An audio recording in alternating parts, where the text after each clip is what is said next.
There is a particular kind of conversation that can only happen between enemies. Friends spare each other, allies flatter each other, strangers perform for each other. But two enemies who have taken the full measure of one another, who have tried to destroy each other and failed, who know precisely how much the other is capable of and exactly where the bodies are buried, two such enemies can sometimes speak with a terrible, clean honesty that no friendship could survive. Kai did not know this yet. He was about to learn it across a table from the man who had buried his house alive, because the thing across the sea had grown too large for the old war. Sael wanted Kai dead. Kai wanted Sael stopped. Neither of those wants had changed. But a third thing had entered the board that frightened them both more than they frightened each other. And on Blackflint, as in all places where power is the only language, fear is the only thing that has ever made enemies sit at the same table. This is the story of the night Lord Sael and the last gentle Ash agreed with each other, and how much more dangerous that was than any of their fighting had ever been. It was Sael who called the meeting, and that alone told Kai how badly the board had changed. The message came not by body this time, nor by the cold machinery of law, but by a plain note in Sael's own hand, delivered openly, which was his own kind of statement. There are no listening galleries deep enough for what we must discuss, it read. Come to the White Tower at the turning of the night.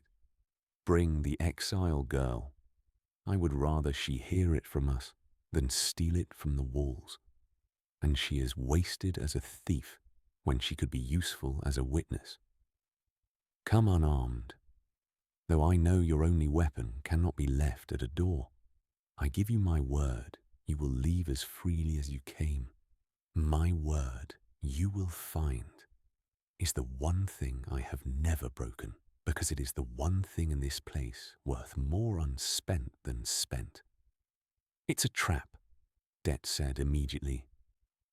It isn't, said Wren, frowning at the note, reading it the way she read everything, for the gaps and the tells.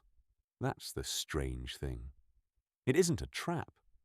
Look, he's invited me. Sael never wants witnesses. A man planning a betrayal doesn't ask the cleverest spy on the island to come watch him do it. She set the note down. Which means he genuinely wants to talk. Which means something has frightened him badly enough that talking to the thing he's spent a year trying to kill is now the safer option. She looked at Kai. And the only thing on this island frightening enough to do that is anchored in the harbour with your mark on its prow. The white room at the top of Sael's tower was cold and spare and very clean, and Sael received them alone, without guards, which Kai had not expected and did not trust, and Sael saw that he did not trust it and seemed, faintly, to approve. Sit, Sael said. Both of you. I'll not waste your time with courtesy neither of us means. We are enemies. We will be enemies again when this is over, if either of us survives it. I have not changed my mind about you, boy. I believe your house is the most dangerous thing in the world. And I believe, still, that the world would be safer if you had never been born. I want you to understand that I mean that, so that you will understand what it cost me to say the next thing. He sat across from them and folded his pale hands and looked at Kai with his cold, clear eyes. I need your help, Sael said, and you need mine. And I think we are the only two people on this island clever enough to admit it before the thing in the harbour kills us all. Kai said nothing for a moment. He had braced for many things, but not for this. The directness of it, the absence of any game. "Say the rest," he said finally. "You know what the remakers are," Sael said. "I know you know. The exile girl has been thorough, so I will not pretend. They are your house, grown into a nation, living the worst of what your house always was.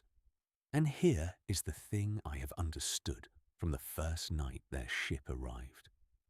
The thing none of the other crowns has the stomach to face." He leaned forward. "We cannot beat them. Do you understand me? Not the 7 houses, not all our magic together. They are a nation of unmakers ruled by something that has spent 300 years perfecting the art. They will take this island apart exactly as their envoy promised, and there is nothing in our arsenal that can stop them. Because everything in our arsenal is a thing that can be unmade." He held Kai's eyes. "Everything except one. There is exactly one weapon on this island that an unmaker cannot simply take apart. And it is sitting across this table from me, being righteous about a duel that happened a year ago." "But you want me to fight them," Kai said. "For you. For the island that spent a year trying to cage or kill me. Hard. I want you to fight them, because if you don't, there will be no island left to cage you," Sael said. "Yes, that is exactly what I want. And before you give me the speech I can see forming behind your eyes, the speech about how I buried your house and killed your no-crowns and built the vice you've been caught in, let me save you the breath. You are right. I did all of it. I would do it again. And none of it matters tonight, because tonight we have the same enemy, and your righteousness will not survive them any better than my scheming will." He sat back. "This is the thing the young never understand about power, boy, and I will give it to you free, as a gift, enemy to enemy. There are no permanent friends and no permanent enemies. There is only the question asked fresh every morning. Who must I stand beside today to survive today? Tonight, the answer is each other. Tomorrow it may be otherwise. A wise man does not let yesterday's hatred kill him in today's war." And Kai, to his own surprise, found that he understood it. Worse, found that he agreed. Slowly. "You're right," Kai said slowly, and saw Sael's eyebrow rise a fraction, the first genuine reaction he'd ever surprised out of the man. "That's the part that... You're right. About the remakers. About what my house becomes unchecked. You've been right about that for 300 years. That's the thing I've had to swallow since the ship came. The fear you've carried, the fear your whole family carried. It was earned. They're real. They're in the harbor. And they prove every terrible thing you ever believed about what I am." He met Sael's eyes. "So here's what I can't get past. And I need you to answer it honestly. Because you've been honest tonight, and I'll give you the same. If you're right that an unchecked ash becomes that, becomes the thing in the harbor, then helping me beat them doesn't solve your problem. It just leaves one ash standing instead of a nation of them. Me. Stronger than ever, having just proven I can unmake an empire. Why would you ever help make me that? Why wouldn't you let the remakers take me and be rid of the 8th house forever and never have to face me again?" Sael was quiet for a moment, and something moved behind his cold eyes that Kai had not seen there before. The respect of a man who has been asked the exact right question by someone he had underestimated. Softly. "Because," Sael said softly, "I have watched you for a year, and I have seen something the remakers do not have. and I do not fully understand. And I have decided, against every instinct I possess, to gamble on. He leaned forward. You stop. In the dueling circle, you could have killed the boy, and you stopped. In the lower town, yes, I heard. You took a piece of the envoy, and you stopped, when you could have taken all of them.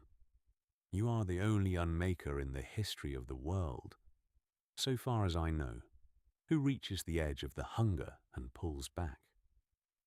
He held Kai's eyes. I do not trust it. I do not understand it. But I have concluded that a single ash who can stop is a smaller danger than a nation of ash who never learned how. And so I will help you become powerful enough to beat them. And I will spend every hour after praying I was right that you can stop. That is my gamble. I am betting the world on your restraint. Do not make me regret it. Because if I am wrong, if you beat them and then cannot stop, then I will have helped you become the very thing I spent my life trying to prevent. And there will be no one left who can end you.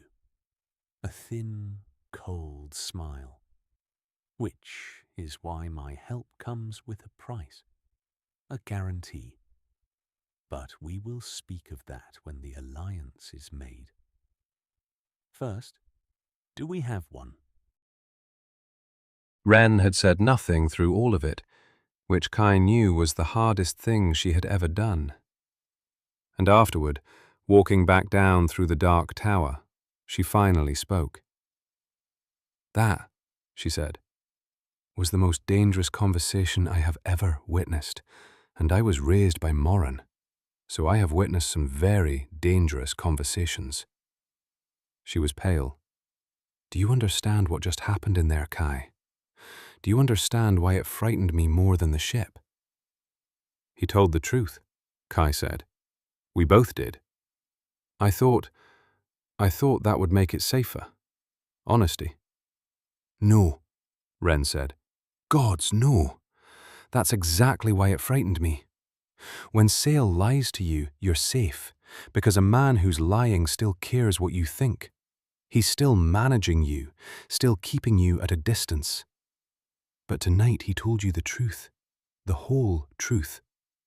He told you he wants you dead, and he's betting the world on you anyway.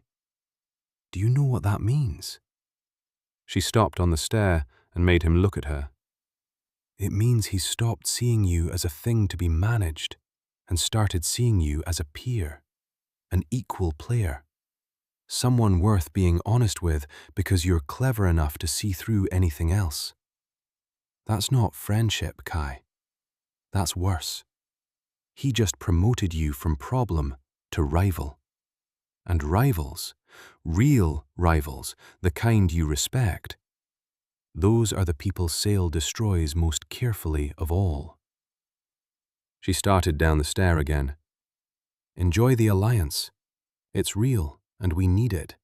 And it'll probably save the island. But never forget for 1 second that the man you just bonded with over honest fear is also, right now, tonight, already designing the guarantee that will let him kill you the moment you stop being useful. He told you that too. He told you that, and you still half trust him. And that's how you know it's working. Lady Morin had not spoken in the council chamber when the alliance was struck. Lady Morin rarely spoke. She had built her whole long life on the principle that the player who speaks reveals her hand, and the player who waits collects the revelations of everyone who could not bear the silence. So she had sat, veiled and still, through Sael's maneuver and Thrace's outflanking and the lesser houses falling into line, and she had watched the 8th crown stand beside the White Lord, and she had done the thing she did better than anyone alive. She had calculated. Everyone else in that chamber saw an alliance. Lady Morin saw a market.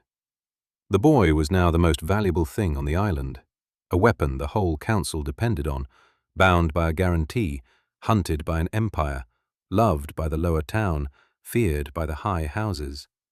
Everyone wanted something from him or about him. The council wanted him caged. The remakers wanted him claimed. Sael wanted him useful, then disposable. Thrace wanted him allied. And every one of those wants, Lady Moran understood, was a transaction waiting to happen, and transactions were the only thing she believed in. She did not care who won. That was her great strength, and her great emptiness, both. She did not care whether the gentle ember triumphed, or the empire took the island, or Sael had his way. She cared only that whatever happened, House Moran had sold information to every side of it, and emerged owning a piece of the outcome, no matter which outcome it was. To win, for Moran, was not to back the victor. It was to have been paid by everyone, so that victory itself became irrelevant. And she held, in her patient hands, the one card no one at that table knew existed. The girl. The exile. Her deepest agent, placed years ago, who did not herself know she was placed, who had walked into the Eighth Crown's life carrying Moran's eyes and ears built into her like a hidden architecture, and who had been faithfully, unknowingly, feeding her old house everything for a year. "They think the game is the alliance," Lady Moran murmured to her veil, to the empty air, to no one. "The boy and the White Lord, the binding and the guarantee. They think that is where the cards are played." She almost smiled behind the veil. "They have not even seen the deck. The deck is a girl who believes she is free, and a debt she does not know she owes, and a single moment, not yet arrived, when I will call it." She rose, unhurried, as the council dispersed around her. "Sell to all. Wait for the moment. Own the outcome whoever wins. It has never once failed me in 50 years. A pause behind the veil that even Lady Moran did not fully understand. "Though I confess, the girl chose him for love, and love is the one currency I have never learned to price. It does not behave. It pays debts it does not owe, and refuses debts it does. I shall have to be careful there.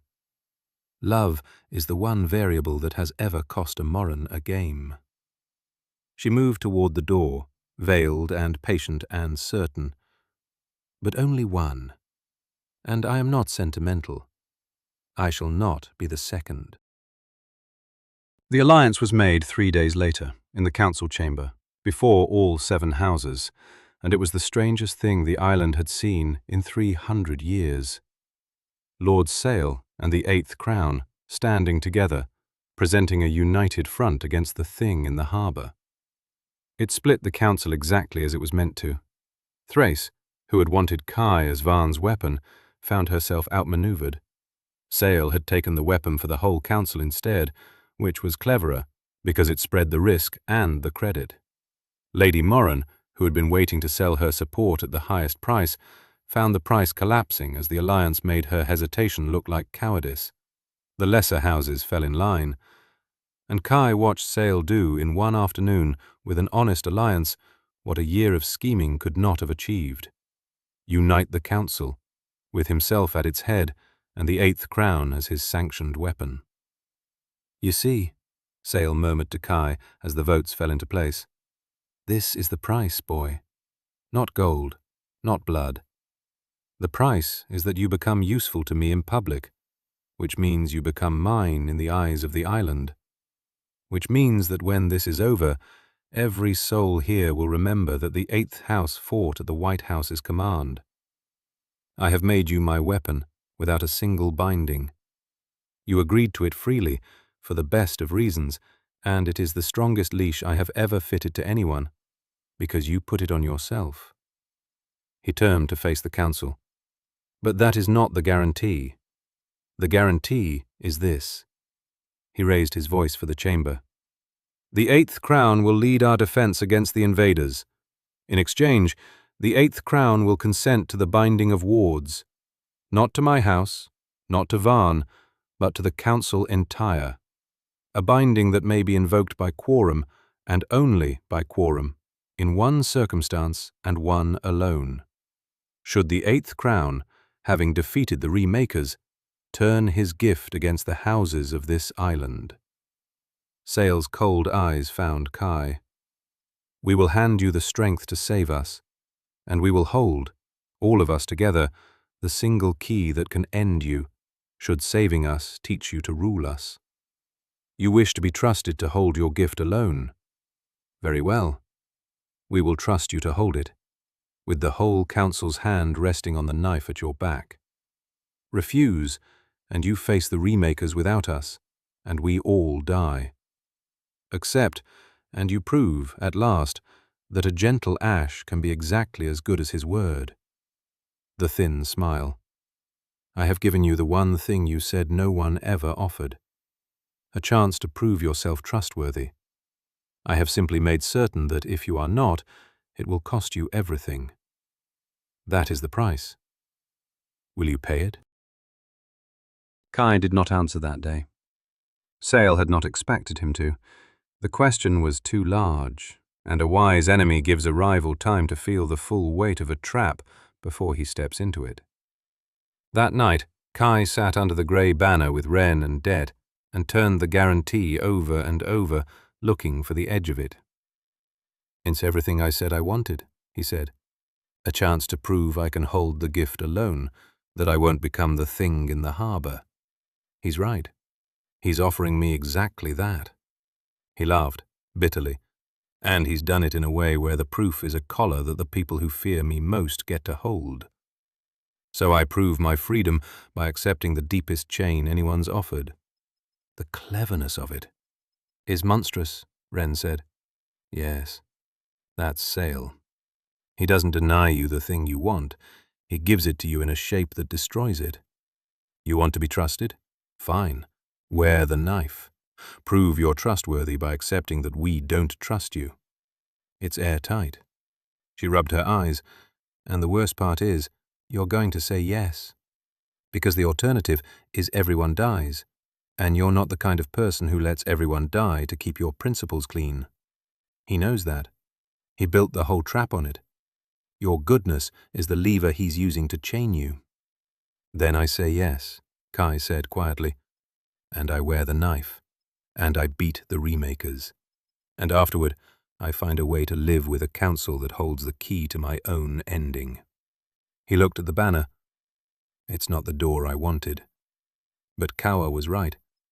My whole house died arguing about exactly this, and the gentle mind lost. And maybe the only way the gentle mind ever wins is by accepting chains the surgeon's mind would never accept. Maybe that's the whole difference. Vess would never wear a collar. I will, if it keeps people alive. He almost smiled. That's either wisdom or the beginning of the end. I genuinely can't tell which. He did not know, none of them knew, that the question was about to become irrelevant, that the architect across the sea had grown impatient with the envoy's gentle deadline, that even now, in the dark beyond the harbour, a second ship had set sail, vast and lightless, carrying the thing that had ruled the Remakers for 300 years, and that it would arrive long before the full moon, long before Kai's careful alliance was ready, long before anyone on the island had finished deciding what kind of ash he was going to be. The architect was coming, and the architect did not care about the price, or the guarantee, or the gentle mind, or the war Kai's house had fought 300 years ago. The architect had come to settle it.